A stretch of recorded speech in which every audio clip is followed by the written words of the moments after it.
Welcome to the Homestretch podcast, where we interview world champions, Olympians, amazing people, amazing athletes who have accomplished just amazing things that we want to strive for. And we want to learn the points on how to achieve success from their stories. So today I have another special guest, John Register, joining me today. How you doing, John? What's up? How you doing? It's great to see you again. Just saw you in Vegas, man. It was great. Yes, that was my first time at the Influence, the convention, the speakers convention, and it was a great experience. I got to connect with a lot of people, including yourself, so it's definitely worth the trip. And so you have a great story, and I definitely want to dive into it. For those who aren't familiar with John, just a little bit, he was an All-American track and field athlete at the University of Arkansas. Cool. And a silver medalist, Paralympic silver medalist in the 2000 Games in Sydney. Man, that had to be amazing. Yeah, amazing. That's like a lot, right? Because you go from Olympic hopeful to Paralympic medalist, American record holder, and that's just like, what's the story behind that, right? So you got it. Yeah, I know that's a story. That's a whole story in itself. But I want to start from the beginning. Because I always like to start with the sports, asking about the sport foundation, because I find that that's where, at least for me, starting in track at a young age, that's where I gained my confidence and esteem. And that's when I started setting goals and seeing a reward. I was able to travel from island to island because of track. And so you started in sports at a very young age. You were a swimmer first? Yeah, I swam, but I think before swimming, I was actually playing ice hockey. Hockey? I was playing hockey, man. It was at Rislin Commons pool. I mean, at Rislin Commons, there's a pool there, but there's ice rink. And I think I did swimming, and it was kind of like the same time. So maybe I was swimming in the summer and then ice hockey in the winter time. But it was an outdoor rink, covered outdoor rink. So if you picture that, so you could actually see the outside, but just like a covered tarpaulin, a hard cover on the top. So yeah, it was pretty cool. My parents just let me play anything really, and just get me involved in the community and get into sport. Well, I think that's the best way to develop as a kid. I don't think you need to be pigeonholed into one sport. Play as many sports as you can. I can't imagine there are many brothers playing ice hockey though. No, not no park. At least I don't remember. Yeah. But I liked it, I just couldn't figure out how to skate backwards. That was my hardest thing. I just never could figure it out for some reason. So my days were numbered. If you can't skate backwards in hockey, man, you just done. Yeah, we have a rink here at Cornell, and I haven't tried. I just, we're a really good hockey team. I know I'm gonna hurt myself, so I'm not even gonna try. Ice is unforgiving for sure. I'm sure, yeah. And no way. I'm good on that. I'm from the Caribbean, so I'll pass. So you started out hockey and swimming, and how did you choose track? How did you get into track and field? So track, Adrian, was really chosen for me. And this is one of the things I talk about with parents or youth, and as I coach now, it's really developed my entire coaching philosophy when I'm coaching the young kids and high schoolers and middle schoolers, primarily on the hurdles. It's what you desire to do, and I'm not going to stand in the way of that. So, and here's the story behind it. I was really a great baseball player. I could play baseball. Baseball was like, it came natural to me. I could hit, I could run, I could field, I could throw, I could steal bases. It was everything, right? And so there were two instances that gave me a really sour taste in my mouth. And the first one was the junior pony league and the pony league are two teams, one under the other. And I played junior pony in 7th grade, which is cool. That's what you usually do. And then 8th grade, you jump up to pony. So I went to the tryouts in 8th grade for the pony league team. And I found out in Oak Park that all the teams were pre-selected. I didn't know this at the time, but I'm having one of these stellar tryouts. I mean, I'm hitting everything, fielding everything, throwing folks out at first base from center field. I mean, I had a great tryout. My dad was, at the fence, kind of with his hands on the fence between the chains of the fence, and he's looking at this tryout like his kid is having this great tryout, but I don't get selected. So how was that? I don't get selected. And I found out later the reason why is because they, how when you try out, you got to pay your registration fee. And so they had pre-selected all the teams. All they were doing was collecting all the registration fees so they could actually have a travel fund for the team that was pre-selected. Oh, I So that see. I was, see. yeah, that was just wrong, right? I didn't Yeah. know that then, I know it now, but I didn't know that Yeah. then. And the second thing was I was in, I was going, I thought, well, I'll play junior pony. That's what I did. Batted over 800, I stole every base, stole home twice, threw people out from center field, like I said. And then I'm walking in the hallway freshman year of high school, and it's like track season is at indoor, and they're about to start playing spring ball. So I want to give my chance to be on the baseball team, because I still love baseball. I still want to do it. I'm a White Sox fan, Southsider from I love the Southsiders in Chicago. But as I'm walking down the hall, I see the baseball coach coming my way. Guy named Mr. Kaiser, right? Coach Kaiser. And Coach Kaiser pulls me over. He says, "Hey, I hear you're going to try for the baseball team." I said, "Yes, yes, sir, coach. And he's won all these. He hasn't won a championship yet, but he's the guy, right?" And so I'm really excited. He's pulled me aside, and he says, "Well, I just want to let you know, I'm not going to pick you." I'm like, "What?" That is a visceral. I mean, why? And I'm in my 13-year-old, 14-year-old self as a freshman in high school. Why is a coach telling me that you're not going to pick me? You haven't even seen me. You haven't even seen what I could do on the field. Why would you not pick me? Well, I found out later that one of two stories. The baseball coach and the track coach had seen how fast I was and diverted me to track and field. Oh, wow. Yeah. Wow. But he was saying all these things like, you got to be able to hit and field. It's not just about running fast. I'm like, did you not see what I just did in 8th grade? So, as a track person, I want to be like, great, we got you. We got another good athlete over the track, but I know how much baseball pays, man. So I'm like, I don't know. Yeah. The funny thing, Adrian, is later on, I told that story. I was doing an event in Hawaii on Oahu for a medical conference.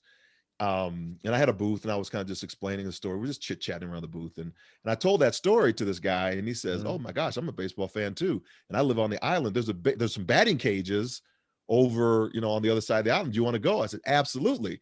But I'd never picked up a bat. It's been 25 years or whatnot. And I got this artificial leg now. And so we go over to the batting cages, get in the 60-mile-an-hour cage, and within literally 10 balls, I'm hitting the ball, right? Swinging away on the ball. You still have skills. He had skills and pitch hit. I'm not pitching, but switch hit on it. And then I go to like the 90-mile-an-hour cage. I jump in. Let me just see. Because that ball comes fast at 90 miles an hour. Yeah. And I couldn't swing away on it, but I could get the bat on the ball, right? I could just kind of swing, quarter swing, and just kind of hit the ball. And I switched hit on it and kind of did the same thing.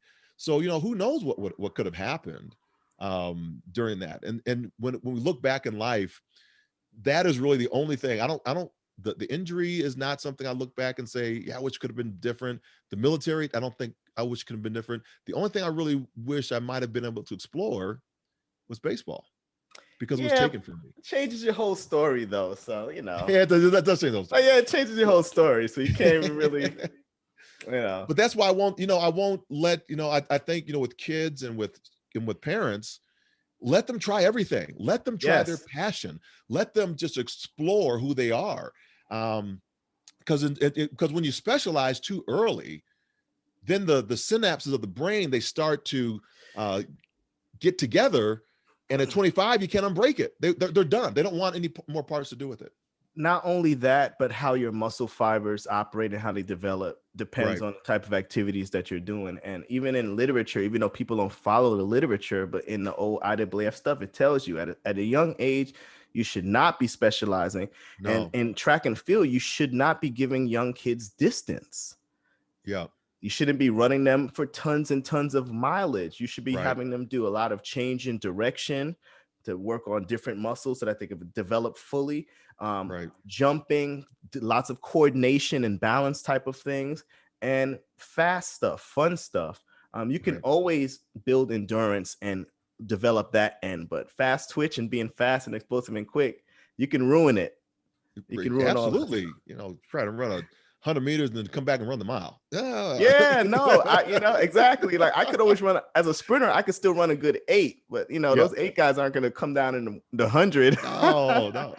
So I'm always like, no, don't kill the kids with over specialization. Let them have fun. And not only that, But part of this whole thing, I think, with kids is developing competency in something, right? Getting good Yep. at it. Right. That's how you start making these goals and dreams and all that stuff. You're good at something. You're like, wow. And you have to try different things and fail and figure out what that thing is that you're good at and Absolutely. enjoy doing. Yeah, absolutely. So yeah, so that's my pain story, and that threw me to track and field. And then the rest was wow. I caught the bug, right, in track. Were you killing it in high school? I'm sure you were. Yeah, I mean, I was good. I won't say I was killing it. You know, some of the I saw, folks like Mike Conley, right? So he was a couple years ahead of me. Mike Conley, one of the greatest triple jumpers, long jumper, doublers, went to the, Olympic Games and, gold medalist, silver medalist in triple. So you look at somebody like that, and, he won for Luther South High School on the south side of Chicago. He won 4 events and scored 40 points at the state track meet. That's what I wanted to do. I wanted to emulate that. He was 1A. I wanted to do it at 2A. We only had we only had 2 divisions at that time. I got close, but it wasn't that. And I was doing other events. I was doing like the 300 hurdles, the 110 high hurdles, long jump, and triple, right? And so I think I may have did a relay somewhat. But I wound up scoring like 19 or 20 points all together. So about half of what he had done. And finished like 6th. The highest finish in our school's history by myself. Yeah, so I would say you weren't too bad. I wasn't bad, but I wasn't. I was trying to elevate. Yeah, you want to be the best. I get. I want to be the best. Yeah, I just didn't.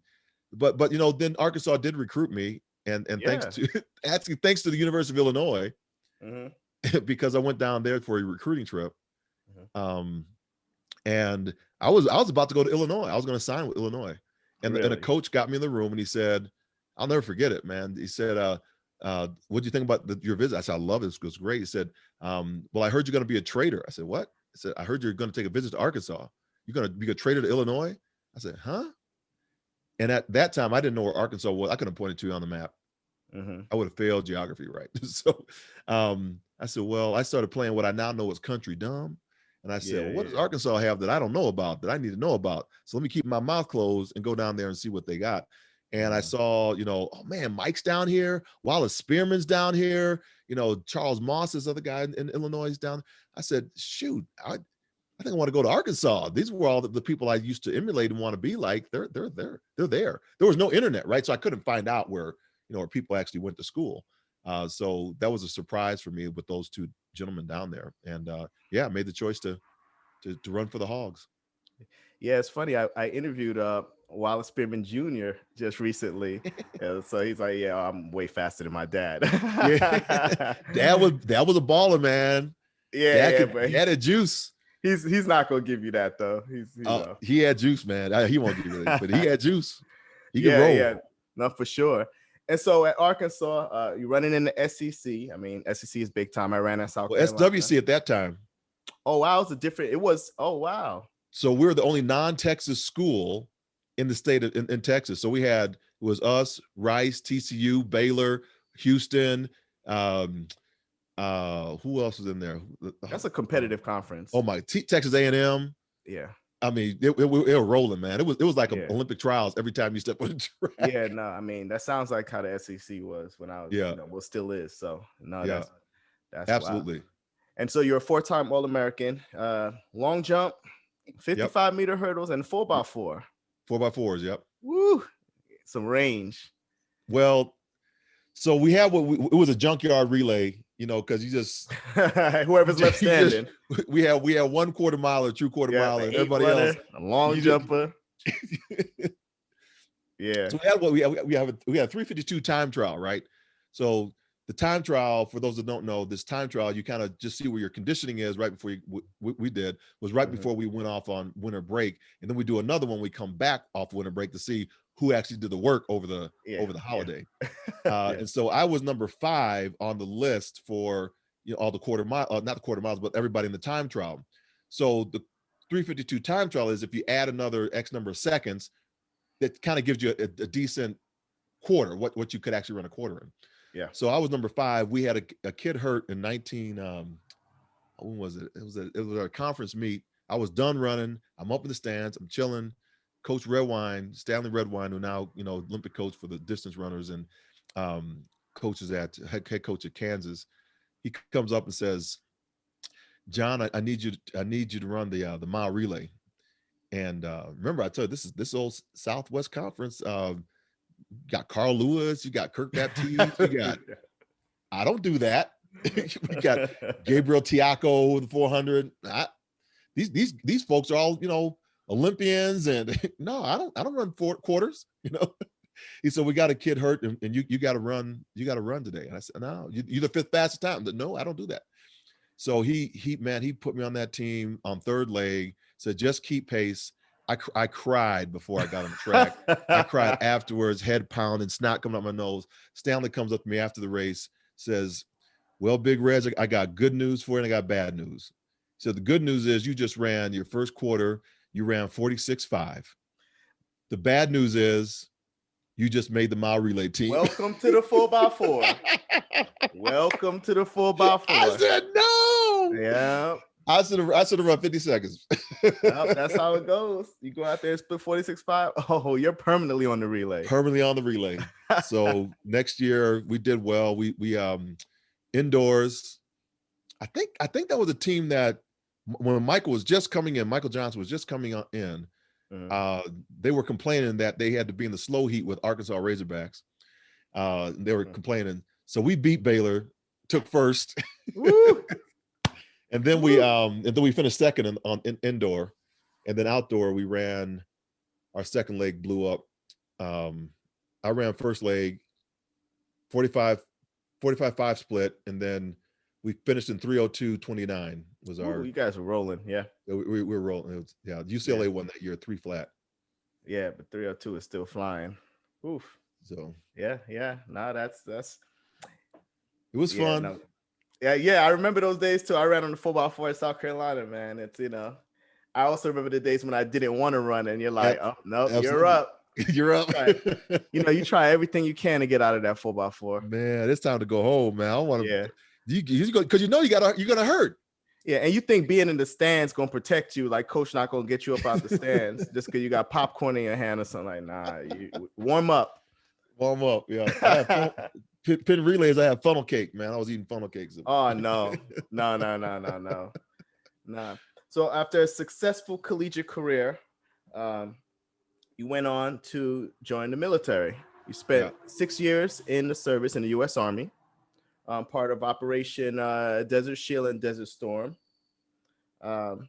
So at this point, your experience had been, as a collegiate athlete, which is, that's a mountain in itself. Getting to the point where you're competing at the Division I level, you're an All-American, so you're at, this is a high level. How do you feel that was it similar at all to your experience joining the military? Like your experience being an athlete, was it similar in any way? I think it was a preparation for the mental game that happens inside the military. I joined because the Army has a world-class athlete program, and that program allows a soldier athlete to train 2 years prior to Olympic Games. Now it's a 4-year cycle. You can actually enlist for it or come in officer. So I was trying to make that program. And my wife, with girlfriend at the time, my wife, we were pregnant with our first child. And so I was trying to, I needed a job. I just graduated. I'd gone to the Olympic trials and, I was trying to get out of school. So I really didn't do great at the Olympic trials. I made it, first round of the high hurdles. I didn't get out of the rounds for the long jump. So I still had it in me. I still wanted to try to see what I could do. And I thought maybe the military was the pathway to give me like how we have sponsorships like a Nike or Adidas or a Puma, or whoever it is. I thought the Army could be my sponsor to try to help me accomplish what I wanted to. So there was no guarantees of this, right? I just knew they had this program, and if I could get to my coach, I knew I could give myself a shot and just train full time. So that was my pathway. The circuit was just kind of coming on board at that time, where you could actually run overseas and start making some cash. Mike Conley had started really doing that with Tyson's Foods and trying to open up that whole circuit for that. So it was just developing at that point in time. there was no Diamond League. There was none of that stuff that was really going on. No, what you're saying is smart. There wasn't really an avenue to make money. I mean, if you were the guy, then maybe maybe Carl Lewis made money, but just Carl Lewis. It wasn't everybody. Yeah, and so or very few. If you want to be able to continue to train at a high level and pay your bills and not have to work 3 jobs, you're going to take advantage of a program and opportunity like that. So that's smart. Yeah. So that's what I did, and I got in. I made the program. It was great. I went to my first all Army track and field camp, and they were trying to scare me like, "Oh, you may not make it." I'm like, I'm the only one left here, right? Well, I'm wondering, if you're probably the fastest one there. You don't know, bro. So and I had already qualified for the USA Track and Field Nationals. So I knew I was going to I just was trying to get myself in shape to run the Nationals, right? And see what I could do there, and then try to get cooked up with the coach so I could actually make a push and a run for I think it was 92 Barcelona. So so then I said, I like this military thing. This is good. This is a good deal. I was loving the work. I was kind of respected and honored with inside of it. I was making rank. I took the officer selection battery. I said I could do this as a career. It really was one of those things that I wouldn't have known about had not I joined. And see, that's what and that stuff you're mentioning right there. That's what I'm wondering. How similar was just going through that to your experience as an athlete? Because it sounds similar to me when you're kind of going through and progressing and earning rank and proving yourself. And it takes a certain amount of discipline and dedication. It feels like the same type of thing to be an all-American type of athlete. So I was just wondering if you felt like it was a similar process or experience. Yeah, it was a similar process, but again, going through the workouts that we did at Arkansas. There was nothing. We're doubled over throwing up, and the only time I threw up in the military was when they put the gas in, and so it was cake. It was easy. It was easy, And I said, man, there it is, folks. It was easier than running. You know the workouts you do. Hey, listen. One argument I know for a fact that track training is way harder than football. That's for sure, because everybody who comes out for football is terrified. I know a lot of guys. They come out for. The football guys who come out for track. They're like, "Hey man, I can't. Like a 400, a 400. No way, man. No, maybe a 60. Not one. And they know track practice is hard, man. Training for a 4. That's one of the worst things. You got to die, man. It's just because you have to build the lactic acid and the poison in the muscle to push through it. It's just like, what? So I tell my athletes, I say one thing that you could be sure of is that track practice is going to be way harder than any meet you ever go to. Any meet. Like I want you to feel it here so that when you get to a meet, it's easy. Right. And that's what the military was. It was easy. It was easy in the standpoint of I knew my role. I had the mental capacity to think, even at a heart rate of running fast on the fast, when we're doing our runs or sprints, even if my heart rate was at 140 beats a minute, I could think, because my heart rate was used to being 180 beats a minute. Yeah, 140. Come on. Yeah, this is a job, So it wasn't, rucking, walking 15 miles. You're not going to break me in that capacity because you can't put the stress on my body like the Razorbacks did. So that was one. But the thing that did kind of, it took me for a loop a little bit was when Operation Desert Shield, Desert Storm came up. Okay. And that was, I was in school, I was in primary leadership development course. It's the first non-commissioned officer course. So I was trying to make rank. I was trying to become a sergeant. And I needed that course in order to kind of get my points to do that. And I was also working a job where I was an E4 at the time. So the job was slotted for an E4, actually 2 E4s. And we were 2 of us in there, and there were 2 excess that were E5s that were in there as well.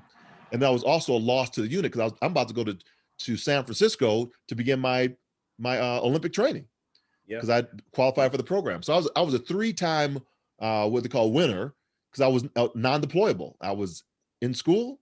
I'm on PCS orders to go to another station, and I'm working a slot that only is built for my slot. But because I wasn't there, those E5 shafted me, and they said, short draw the stick. You're the one that's going to be representing us going to Operation Desert Shield, Desert Storm. So that's how I got to the desert. I was boohooing. I know that had to be unexpected, right? You were like, man, I'm trying to run track, and y'all sending me out here like to wars. So I just had to really, knuckle down and say, okay, I need to be, all the training I've had, I need to direct that focus into this campaign, because I need to come back, right? When I came back, I learned a ton over there. Don't get me wrong, it was a fantastic experience. Learned a little bit Arabic, learned how to, do a lot of what I do like now, like a lot of sports diplomacy globally. So that helped in my speaking. It helped me to understand people and different dialects, different parts of the country, and that the stuff that you see on TV is not the stuff that's going on over there, because it's over here is the political spin, over here is the real deal. So it taught me a lot of those things that I would not have had I not had that experience. But when I came back, I was just, the sand just took it out of my legs. I could not run the high hurdles anymore. I'd gone from I was running 13.5s in the highs. So I needed a couple tenths of a second down. I'm in the hunt, right? I'll be in the hunt. And now I'm running 14 flat, right? 14.1. It's just wasn't great. So I switched events. My coach that taught me the most, his name is Remy Korchimny. And Remy, he kind of wrote the book on sprints and hurdles in the United States. So he really took me under his wing and began. I ran a quarter up at the track in Reno when I was training, and just to do a time trial on it. And I came in again like at 46.8 indoor. And he said, "That's it. We're switching events. You run the 400-meter hurdles." Yeah. And so that was a switch. And in my 5th race ever, I qualified for the trials. In my 6th race, I finished 17th in the trials in the United States. And I said, "That's my race. I got it. I'm going to do another 4 years. I'll re-enlist again, and I'm going to drive for 1996 Atlanta." I figured that would be my games. It would be my prime. And I knew the race. I became a student of the 400-meter hurdles. I transitioned to Germany in the military, and I started running track at local track clubs and training with the Germans. I got another coach that was over there, but also still in contact with my coach. And we just put it down. And when I came back in 1994 to run all Army track and field and try to get back on the Army's world-class athlete program again, I had gone from the 50 point, 30 that I had done in my 6th race down to 49.80. So I was on track, right? I was starting to come. You started to move. I was starting to roll. And I could see it, right? I said, I knew the mental game. I said, I don't need to chase all these guys and try to run the 48s now. What I need to do is at the end of 1994, I need to be around 49.4. And at the end of 1995, I need to be around 49 flat, 48.8. And at the end and then with trials coming around, I'll be ready to run my 48.5s, right? Yeah. And that'll put me in the hunt. That'll put me in the hunt. Yep. So that was my plan, right? That was the game plan. Just follow the plan. Yeah. I was at 5 hurdles at 13 steps in year number 1. Year number 2, I went 13 steps through 6. Oh no, that's legit. You were on pace. So I was on pace, right? I figured if I could do, I don't know if I would have got to 7, but I was trying to get 6 easy, 6 comfortable, switch, and then come in hard, blazing on the last 100. So that was kind of my methodology in my head. I thought if I went to 7 hurdles, I wouldn't have enough gas to get through to run the. I'd be too tired to close the race. Yeah, solid strategy. And so that was your plan. And you're going to make the Olympic team, and you go out there and you're going to chase this medal in the 4 hurdles. Absolutely. And so sometimes we make plans and life just throws us a little bit of a curveball. Yeah. And so your curveball at this time was? So I was training as part of the Army's world-class athlete program. I'm in Hayes, Kansas. I'm on leave or temporary duty from Germany now. So I'm now back in the United States. My wife and I have been separated as geographically because I did not have command sponsorship. So my family had to stay in the States while I served my duty tour over in Germany. So she's working a job there. I come back to the States, and so we can talk on the regular. But I'm in Fort Sill, Oklahoma, and I'm running, and I've just run that 49:80 race, and so I'm blazing. I'm ready for the next one. See if I can do it again. Can I repeat the performance? Get within a couple tenths of a second of it, and we go to Hayes, Kansas, which is in the middle of Kansas, Fort Hays State University, and I'm doing a shakeout on the track. And for those, I'll kind of break down. Let me just break down the 400-meter hurdles. It's one time around the track. It's over 10 obstacles spaced 35 meters apart. There's a 45-meter lead into the first hurdle and a 40-meter runoff of the last hurdle, the 10th hurdle to the close.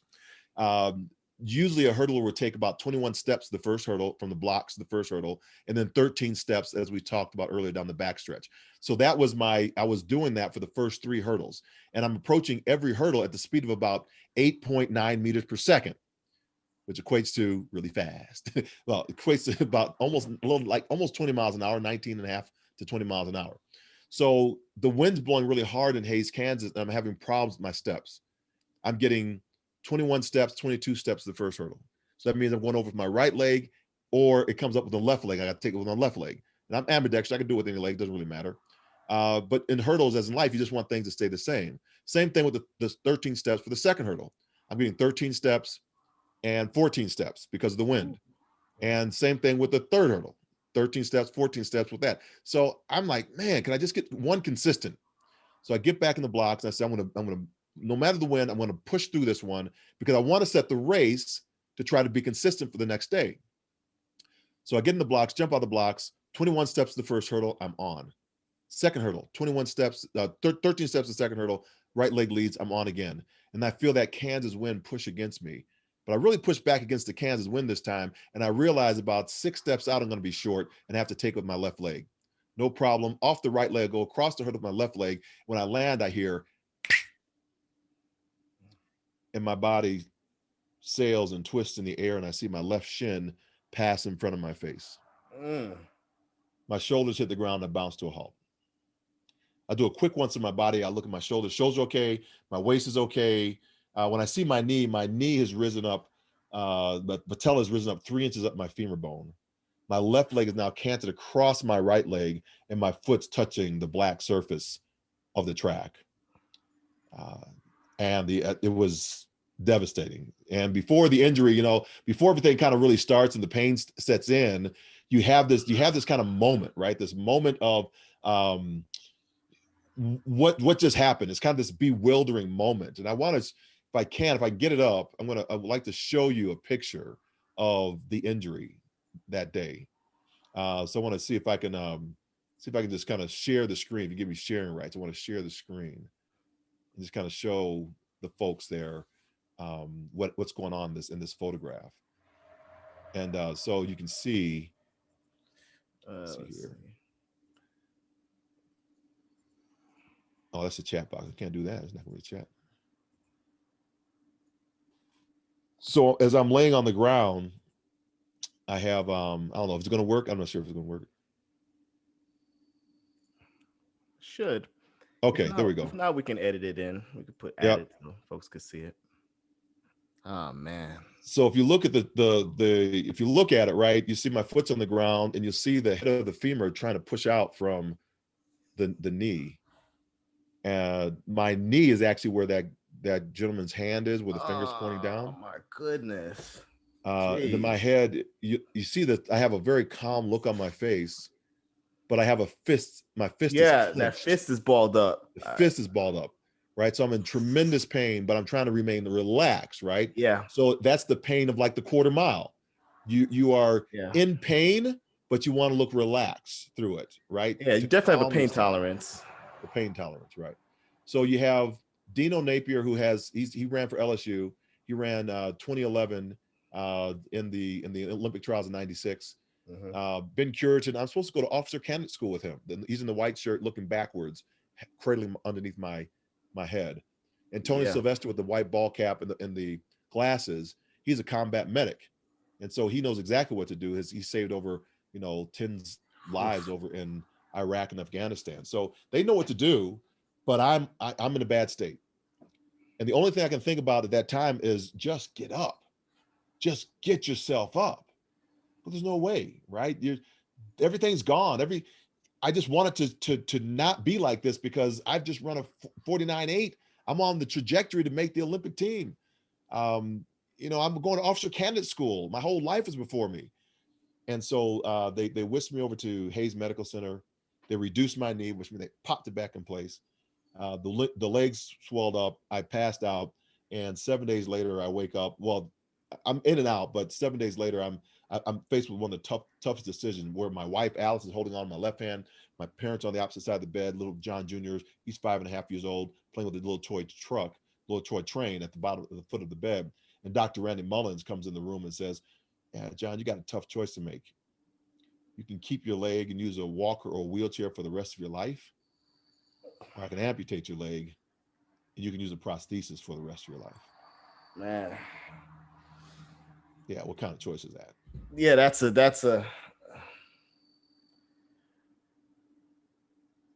choice. I mean, you're at the peak of your game, and then just like that. And it's crazy because when I talk to people, the more people I talk to who have similar stories, it always happens just like that.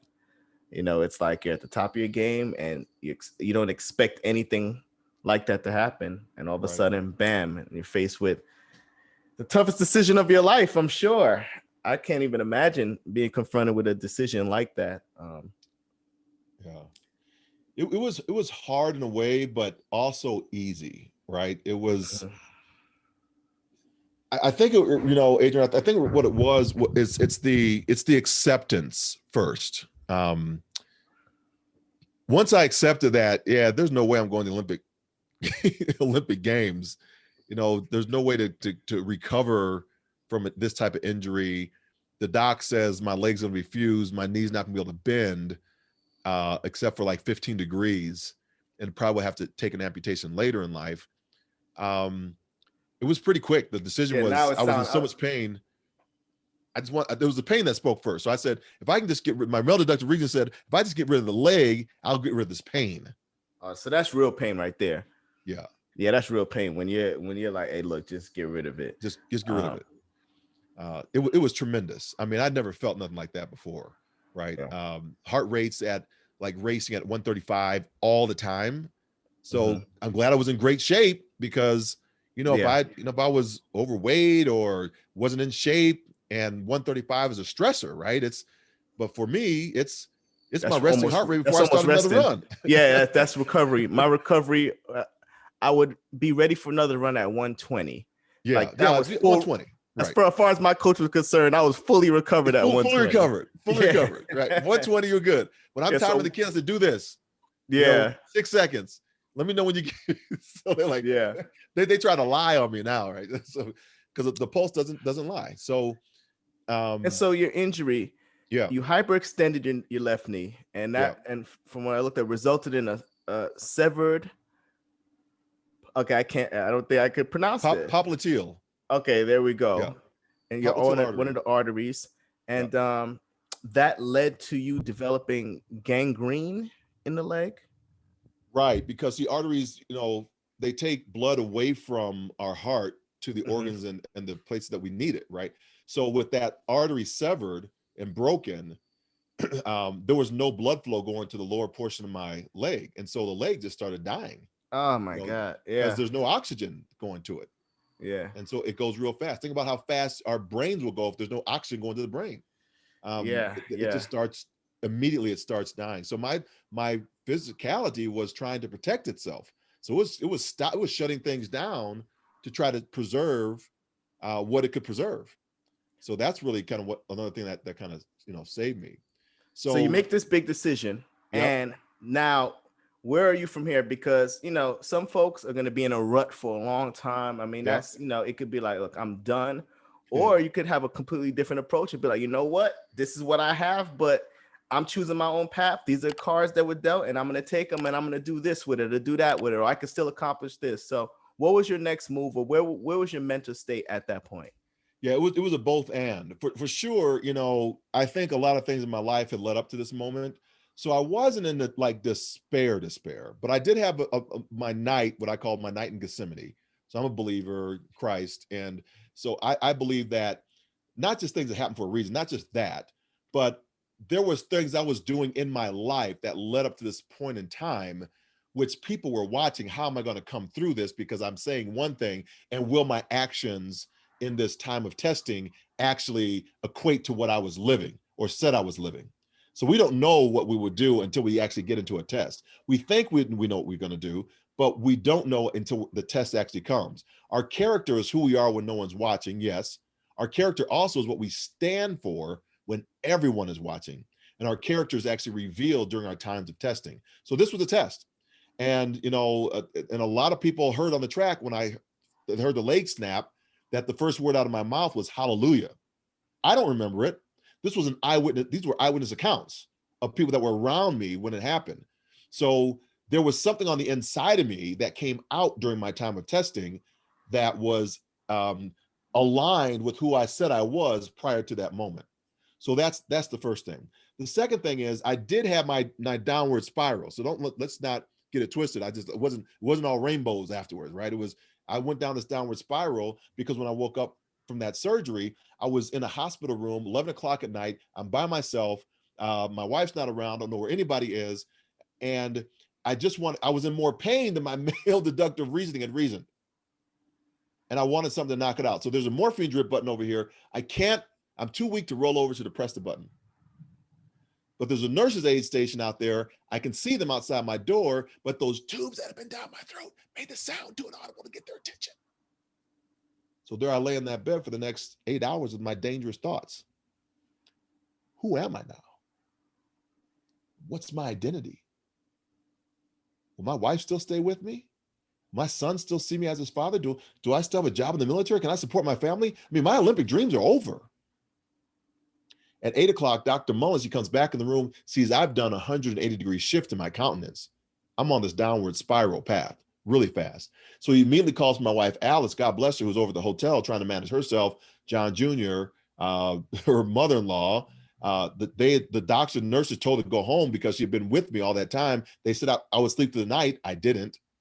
And she just found out at 7 o'clock that morning that the job she was working at in West Memphis, Arkansas, has just fired her because she's been gone too long taking care of me.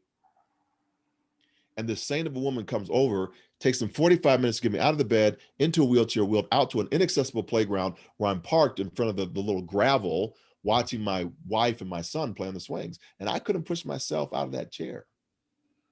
It was the first time I felt devalued, dejected, and disabled. I lost it, started crying uncontrollably, heaving sobs and sighs. And Alice saw me struggling. She comes running over, said, what is going on? And I began to articulate to her everything that was in my head the night before. And that's when she said the words that really stopped my downward spiral. It was like a gift from God. This angel comes and says, we're going to get through this together. It's just our new normal. And when she spoke those words, she baselined me, man. She baselined me. And I began to kind of, wipe the tears away from my eyes. And I see John Jr. He jumps off the swing, comes running over, says, Mom, Dad, you see my big jump? Mom, Dad, you see my big jump? And he jumps between Alice and myself. And he's just validated me as his father. He just created his new normal. That's what I had to do. And from there, it was all about building. It wasn't going to be easy, but the decision was made that we were going to get through this, no matter how bad it was going to get. And it was going to get a lot worse before it got better. We make our choices. We think that once we get to the other side and we made a commitment, that's going to be easy. No, that's when the work begins. When you commit, we've been on the quarter mile theme. You commit to run the quarter, it's going to hurt before you finish. It's going to hurt worse. So that's what I committed to. I committed to the process of getting better day by day. Wow. One thing you mentioned, and one thing I'm realizing hearing this is none of us can do it alone. No. None of us. Every single person I've spoken to, hearing your story, there is always somebody who's there that has the belief that you can achieve the thing that you want to achieve. And, whether it's interviewing Lashinda Demas and her mother, or LaShawn Merritt, his mother, even in the times when they're at their lowest, somebody who's there who's like, oh, you're not quitting. Right. You're going to do Siobhan Nieto and her husband, Jamie Nieto, he was Olympic high jumper, and he was paralyzed. And, right. I guess they had set some goals. They said he wasn't going to walk again, and he had set some goals, and he had made it to like 150 steps. And she's like, okay, now let's go to 300. It was just like always somebody there who was like, and so that's, and we can be that person for somebody. Yes. So I like acknowledging that there's always somebody there. And even if you haven't found that person in your life, you can be that somebody who believes in somebody enough to motivate them, to help push them. And it could just be a little belief, as simple as you just saying that one statement that you'll remember for the rest of your life, Absolutely. We'll get through this together. So that's amazing. And another thing that you said, was a point that you said earlier on, and I was thinking about it. Yes, you do get tested in life where you get to really see if you're that person that you say you are. But there's nothing like the pride that you feel when you are that person. So whatever principle or philosophy that you say that you govern or live your life by, when you prove that it's true and you do believe this and you will stand by this and this is how you're going to live, I think that's probably very fulfilling and rewarding. Yeah, and I think God knows it's a driver for me. It's not a validation as, the life. It's more what I call echo moments. Mm-hmm. And so ripples will go out from us. So you're a speaker, Adrian, you give so much great wealth to the universe and to the world. And you're doing this podcast, which is just opening up so many lives to people. And so you're creating impacts, and those impacts is like a boulder going in the water, and it ripples out. But the waves will hit something and they'll start coming back to you. And in sonar location, you have dolphins and mammals in the water. They use echolocation to find out where they are. Where's the food source? So they put out sonar, it comes back to them. So a course corrects them. And then you have blind athletes or people who are blind. They use echolocation as well to know how large a room is, how small a room is, how where they are in time and space, because they use other senses besides sight. We also can do the same thing when we hear what's coming back to us from external sources that we never knew were actually listening to us, right? Case in point, a woman she went through a double mastectomy because she saw a television show I was on, and she said, if I could go through this and come back and run again and win again, she could undergo that. Her partner that was not a partner, but her bunkmate, decided not to do whatever the procedure was. And she didn't make it. She passed away. This woman calls me out of the blue and says, your story changed and saved my life. It gave her the courage to go through with it. Gave her the courage. And I didn't even know this lady, right? There's a longer story to that, but that's a course correction. That's a course correction. It tells us we're on the right path, that the things that we're doing, what follows after us is good fruit. It's producing in other people's lives. And that's what we want to see, right? I can look at somebody's life and see what's following after them and tell what kind of life they're living. Yeah. Just by what's following after them. So it's a powerful kind of metaphor of these echoes that push us to the right direction we want to be. I have a buddy who, when things start going badly in life, he's like, oh man, I must be living wrong, because that stuff is coming back, It starts coming back.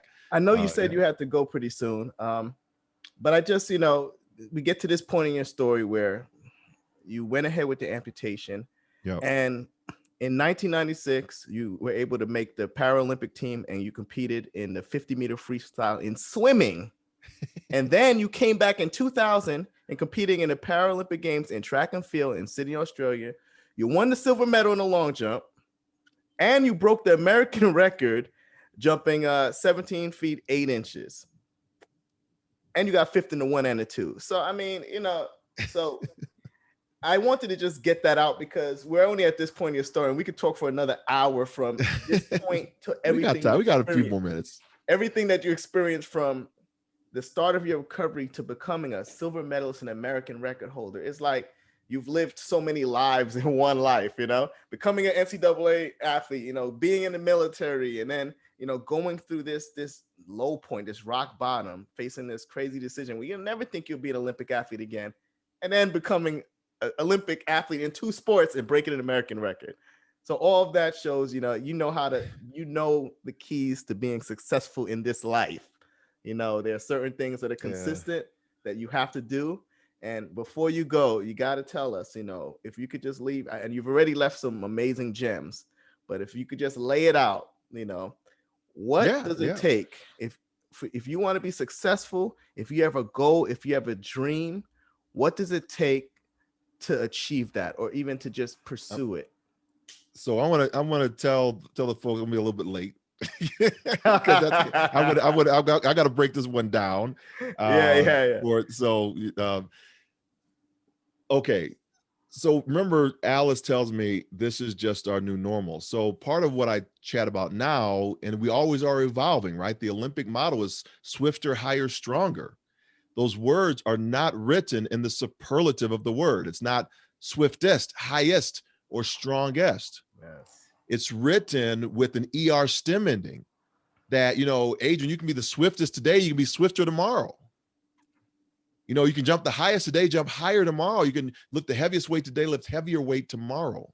So there's always this, what's your ER stem ending is what I always challenge people with. What are you living in the ER for? And for me, it began, okay, let me just not try to win a medal, not try to make a Paralympic team. I didn't even know what the Paralympic Games were. It was, let me stand on my good foot for 15 seconds. Yeah. Then it was, let me stand on it for 30 seconds. Much like, you're talking about the high jumper going for 150 steps, and now let's push to 300. So it's these incremental things of saying, I got to get that success, and now I can build upon that little brick and start building the foundation of where I want to go. But we often will say, we'll stay in fear. And there for me, it's not really the fear of what we think. The fear was not me having an amputated leg. And the fear was not me saying Alice is going to leave me. That's not my fear. My fear is, will I still belong? Am I still desirable for my wife? Does my son still value me in such a way that I belong to him still? That's what we fear. We fear that belonging would be taken away. We can look at, America right now, right? People are freaking out because they don't think they belong, or they don't want to lose that sense of belonging. Yeah. Other people believing for me or believing for us what we can or cannot do, which is based on what they believe they could or could not do if they were in our situation. And then society. Was it was it my belonging coming because I watched the Walt Disney movie with Captain Hook? Captain Hook's an above the wrist amputee. He's dark, he's mysterious, he's got this weird looking mustache, he's scaring the Lost Boys in the movie Peter Pan. But wait a minute, I'm an amputee now. Do I see myself from this same lens? Yeah. How many movies do we look from society that tell us who to fear? Right? We see it all the time. So then how do we move out from it? And this is kind of where I want to, the kind of the big thing of how we move out from it. How do we sustain? Because people used to ask me, how did you overcome it, John? How did you overcome? And that's a deep question. That is a hard question to answer. And so for the course of, 7 years, 8 years, I tried to answer that question. And I finally got at least a start of a pathway, a start of a journey that worked for me. Now, psychologists will say, it'll kind of go along with some other psychologists, what they say. But this is what happened. I started swimming for physical therapy. So I began doing something, right? I began aggregating and pushing and agitating and putting the body back and putting stresses on the body again from a positive physical standpoint. And I thought I was rebuilding, but I said, had I overcome the amputation of my left leg, I'd have my leg back. It wasn't rebuilding the old life, even though I thought I was doing it. That's an old foundation. It's gone. You can't pour old wine into new wineskins. The wineskins will burst. So you have to have a total new way of looking at it. That's what Alice said, the new normal. New is no prior point of reference. What are the rituals we put in place that lead us to a rhythm, that elevate us to a rise, that create the results that we need to have in our lives? That's the normal. That's the normality of what we're trying to get to. And those things can shift a bit when we get put under duress and stress. So now I'm at the second level, right? I've gone from this redefining or rebuilding to a redefining moment. The redefining moment is I have a glimpse, just a little glimpse of what the future might hold for me, a little positivity that's in there from all this work that I've been doing on this false summit, this false narrative that I'm on, trying to build on this false foundation. And that little bit of glimpse is, I think I can be a little bit better. I think there's a light at the end of the tunnel. I can't see it, but I think it's there. And that becomes the truth that I begin to hold on to. And when our truth outweighs the fear that we've been in, we'll commit to a courageous life. We'll make the commitment. So we get the commitment now, and the jump, we have to own it. The jump is our jump. And that's the release. I got to release from the fears that I've been in to get to the other side. And I won't do it if my truth does not outweigh the fear. If the fear is over the truth, I'll never commit to it. I'll stay in the bad relationship. I'll stay in that bad job. I won't move because of what other people are going to say about me. I'm going to storm the Capitol on January the 6th because I don't know everybody else is doing it, so I'm going to jump in there too. We don't have our own voice, and we can't articulate the fears that we actually have. But if we're courageous enough, we won't have to live in that fear where I have to justify my actions of why I'm not courageous. I can just jump to the rebirth. And the rebirth we think is going to be easy. I've committed, I'm on this rebirth. I feel great about myself. However, I got to learn everything all over again. I have to unlearn some things in order to learn. That's why we can't get over race relations in this country, because we have to unlearn some things that we're taught, and we don't want to do the work because we're going to stay in our fears, what other people think about us or what society says about us. But if I commit to it, now I can do the unlearning and I can begin to build the process. For me, like I said, I had to stand on my good leg for 15 seconds and then manipulate my way, a wheelchair, to get to prosthetic appointments. And then from prosthetic appointments, putting on an artificial leg to a 4-bar walker to walk around the hospital. And then 4-bar walker to crutches to a cane to free walking to swimming to running to jumping to a silver medal. That's 6.5 years it took. But when I get there, I now have a resolve about myself. I know exactly who I am. I know exactly how I'm showing up. And no more am I going to go back to the fears that other people might have or society dictates to me. No, you need to catch up to where I am. And that's not braggadocio. That's just, I know I've done the work. I know who I am now. I've unlearned to learn. And when I get there, that's when people say, hey, I want to be like that guy because he's got his stuff together. He's not with all these wishy-washy people over here just following the crowd. He's made his own stake in the sand, right? So, or on the foundation. So that then equals our liberation. It's our freedom that we can now live this free life. And there are multiple jumps we have to take. I know that. But the freedom jump is not for us.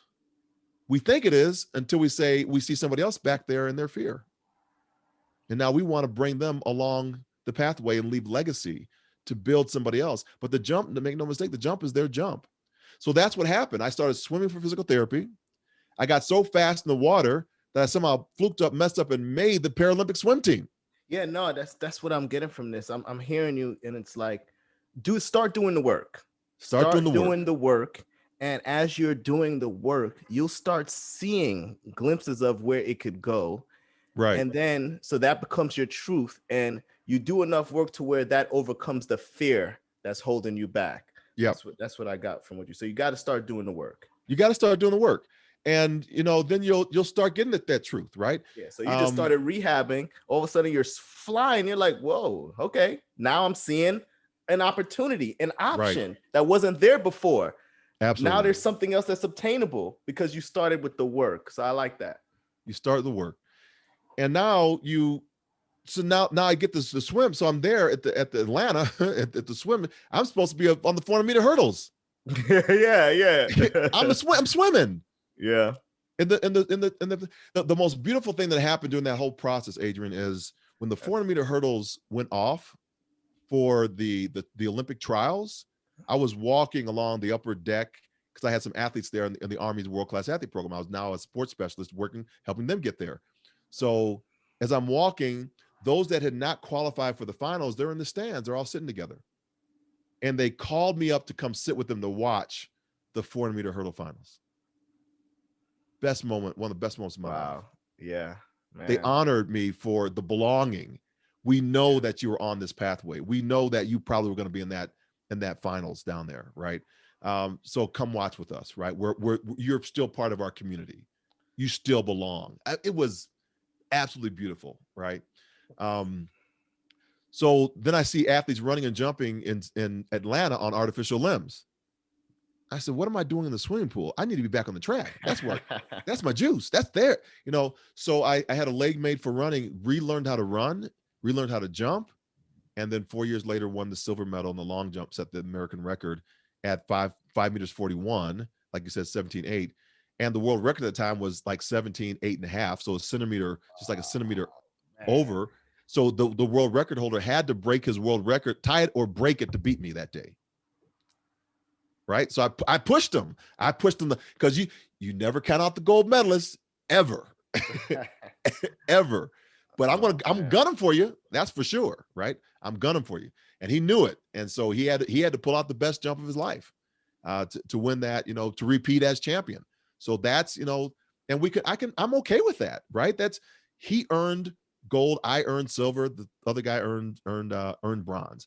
And I'm totally fine with that because I gave my best performance I laid everything out I had, and I did it within inside of 3.5 years. So, so I have no regrets. And in fact, I was just headed out. I got silver, right? Silver's right there. Okay, now you got to floss. Yeah, no. Flossing. Yeah. Rock the medal. I love it. Mark, we were at the White House. Mark Crear, Mark Crear from he ran hurdles that he won silver at the Sydney Games as well. He had busted his arm and won silver. So at the White House, he showed me his silver medal. I showed him mine because we ran hurdles against each other when we were in college. Oh, wow. And he said, "Man, you got all them decoration on the back. We only got that, on our medal. You can see the decoration and stuff." Yeah, you have a fancy one. I had a fancy one. He wanted to switch. I said, "No, bro, you got to lose a leg for this one." Oh man, yeah. Nah, we got the real medal right there. This one take work. Incredible story, and you're still doing, things. You don't stop moving. You're a peer mentor, working with the military and the veteran hospitals. You serve on a bunch of boards. You're one of the 35 co-chairs who acted as a surrogate for President Obama's 2012 re-election. Yeah. You're in a position with the USOC.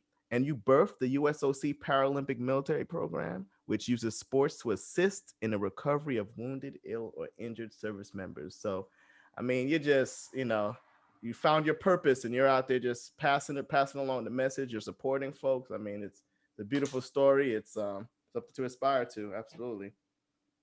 Well, I can say the same thing about you. You're flowing. It's great to see the work that you're doing. And how you are just, encouraging and just uplifting humanity. These are, great stories, great sessions to really, the voice is needed in the world because we see so much negativity, and you're lifting it. You're pushing in that space and to provide a light. No, I appreciate it. Like I said earlier, we can all be that person for somebody. And if one person listens to this episode and hears your story, and because they saw this podcast on YouTube or iTunes, or they heard it, they're able to go out there and overcome something or conquer something. They may be at the bottom and they just need that little bit of push to hear someone say, "Hey, you can do it, man. You can, come on, find your truth, make that truth, do the work, let that truth outweigh that, overcome that fear, right? Let's get it." And so if I can do that by doing this and get to speak to some amazing people and hear some great stories, then I'm gonna do what I can. Yeah, that's what I was just thinking about. Was it Drake? Was that started from the bottom, now we're here? Yeah, it is, man. You can keep it moving, like you said. You can get from here to there and just keep progressing. So yeah, that's what I'm gonna try to do. Anyone can do it. Just gotta find your purpose and just roll with it. Just go. And that's the thing. Anyone can do it. We can all take it. Doesn't matter. You can all do it. Not everyone's gonna win the gold medal. Right. But if you start the journey, wherever you end up is further than where you started. That's right. So you just gotta start. Just start. Just start. Don't be afraid. Don't be afraid. It's just start. Just go. Well, I appreciate it, John. I appreciate you coming on and taking the time to tell your story. It was great. We definitely have to do this again sometime. Absolutely. Yeah, sure. So thanks again. And we'll talk soon. Take care. Absolutely. Blessings to you. All right. Take care, John. All right. Bye.